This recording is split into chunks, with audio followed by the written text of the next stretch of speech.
Assalamualaikum warahmatullahi wabarakatuh. Nama saya Putri Lestari dari 12 TKJA. Saya di sini akan menjelaskan tentang VPS. VPS atau juga dikenal dengan Virtual Private Server adalah salah satu jenis layanan hosting atau penyiaran website dengan menggunakan teknologi virtualisasi server yang berdasarkan dengan server fisik. VPS menyediakan ruang pribadi bagi Anda dalam bentuk server virtual alias tidak nyata. Meskipun dalam kenyataannya Anda harus berbagi server fisik dengan user lain, namun VPS membuat Anda seperti memiliki satu server fisik secara penuh. Hal tersebut dikarenakan VPS terinstall sehingga pada level OS di setiap komputer. Penggunaan VPS saat ini didominasi oleh para pemilik website dengan trafis tinggi dan sudah melampaui batas penggunaan shared hosting, namun belum terlalu membutuhkan resource dari dedicated server.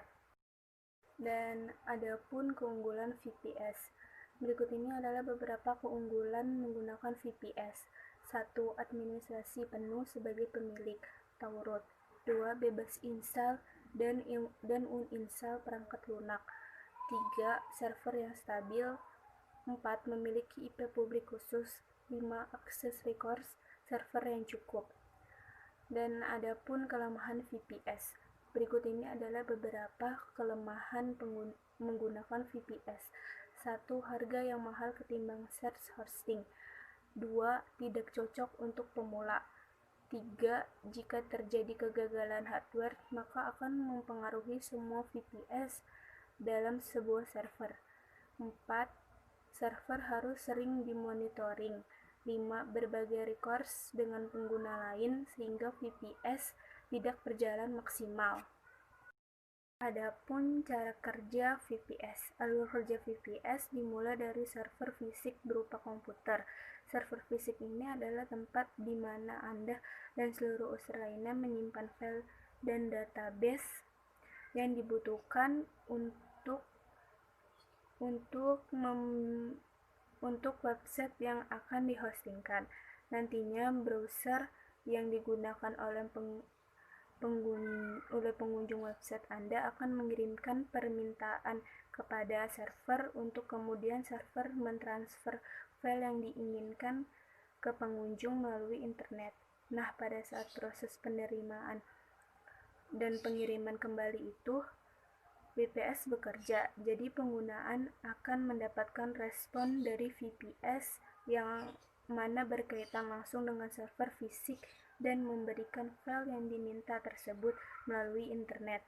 VPS berguna sebagai meniru server fisik yang bersifat pribadi dan tidak terpengaruhi oleh VPS lain dalam satu server.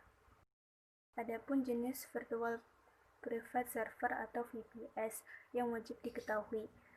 1. OpenVZ. Paling sering ditemui adalah provider yang menawarkan OpenVZ. Sebenarnya virtualisasi VPS ini tidaklah utuh.